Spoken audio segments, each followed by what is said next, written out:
खबर है महाराष्ट्र के जालना जिले की, जहां किसान जालना नांदेड़ एक्सप्रेसवे के विरोध में सड़कों पर उतर आए हैं। किसानों ने जालना नांदेड़ समृद्धि राजमार्ग के निर्माण के लिए किए जा रहे भूमि अधिग्रहण का विरोध किया है। दरअसल किसानों का आरोप है कि प्रशासन की तरफ से उनकी जमीन का उचित मुआवजा नहीं दिया जा रहा है। किसानों का कहना है कि जो जमीन सिंचित है उसे बंजर बताकर उसकी कीमत के अनुसार मुआवजा दिया जा रहा है। किसानों ने प्रशासन से मांग की है कि उनकी जमीन का उचित मुआवजा दिया जाए और जो किसान प्रभावित हो रहे हैं उन्हें जल्द से जल्द पैसे मुहैया कराए जाए।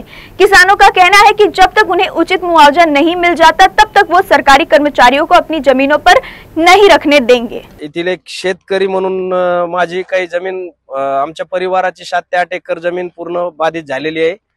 तरी आम्ही या गोष्टीला आम्हाला मोबदला व्यवस्थित भेटत नसल्या कारणाने त्यांनी 13,40,000 रुपये प्रति एकर 5 पटीत रक्कम च्या नोटीस आल्यामुळे आम्हाला ते मान्य नाही। आमचे फळ झाड त्याला रोपात धरलं, त्याला बागायती मध्ये कन्वर्ट केलेलं नाही। बागायती जमीन असतानाही, पुरावे असतानाही त्याला बागायती धरायला ते तयार नाहीत।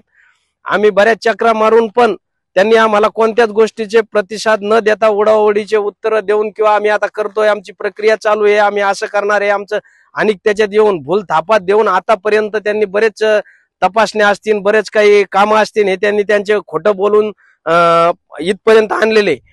परंतु आता आम्ही एक असा निर्णय घेतलेला आहे की जालना ते नांदेड हे 3 जिल्हे जे आहेत तर ह्या जिल्ह्यातले शेतकरी पूर्ण एकत्रित होऊन ह्या शासनानं जर एका महिन्याच्या आत पूर्ण मोबदला, फळझाडा असतील, कोणच्या विहिरी क्षेत्रात बाधित होऊन जर धरलेल्या नसतील, कोणचे घर जर धरलेले नसतील किंवा आम्हाला मोबदला 2013च्या कायद्यानुसार जर ते देत नसन तर आम्ही जो संभाजीनगर ते नांदेड जो महामार्ग आहे याच्यावर पूर्ण 3 जिल्ह्याचे जनता, शेतकरी एकत्र येऊन आम्ही पूर्ण एक जाम आंदोलन करणार हे आमचं पक्क ठरलेलं आहे। हे शेतकऱ्याचे कुठली मागणी किंवा निवेदन स्वीकारायला तयार आहेत।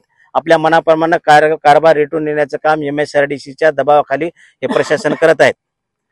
आलं का लक्षात? त्याच्यानंतर आम्ही हायकोर्टात सुद्धा गेलो की शेतकऱ्यांच्या विविध मागण्या संदर्भात ते जे मूल्यांकन केले ते अतिशय चुकीच्या पद्धतीने केलं आहे आणि हे मूल्यांकन बाजारभावाप्रमाणे करावेत। आम्हाला हा रस्ता नको आहे। याच्या संदर्भात याचिका दाखल केली होती। याचिकेचा निकाल लागल्यानंतर सुद्धा त्याची अंमलबजावणी हे प्रशासन करत नाही। त्याचबरोबर आम्ही माननीय मुख्यमंत्री साहेब एकनाथरावजी शिंदे साहेब यांच्याशी भेट घेऊन बाजारभावाप्रमाणे मूल्यांकन करावं, फेरमूल्यांकन करावं याच्या संदर्भात गेलो होतो। त्याने आदेश पारित करून जिल्हाधिकारी महोदयाकडे अहवाल मागितले, परंतु अहवाल दिल्यानंतर धोरणात्मक निर्णय माननीय महसूल मंत्री साहेबांनी जुलै महिन्यात घेतला, परंतु त्याची अंमलबजावणी नांदेड जिल्ह्यातला कलेक्टर करत नाही, ना परभणीचा करत नाही, जालना जिल्ह्याचा करत नाही। म्हणजे टाळाटाळ करून शेतकऱ्याची जमीन कशा प्रकारे हडप करायचं हेच प्रयत्न त्यांचा चालू आहे। म्हणून आमच्या बाधित शेतकऱ्यांनी आज सगळीकडून आज मेटाकोटीला आलाय। सगळ्यांनी अर्ज बाजारी केले, परंतु यांची मानसिकता प्रशासनातील अधिकारी किंवा MSRDC यांची कोणाची शासनाची आमच्या बाजूने नाही।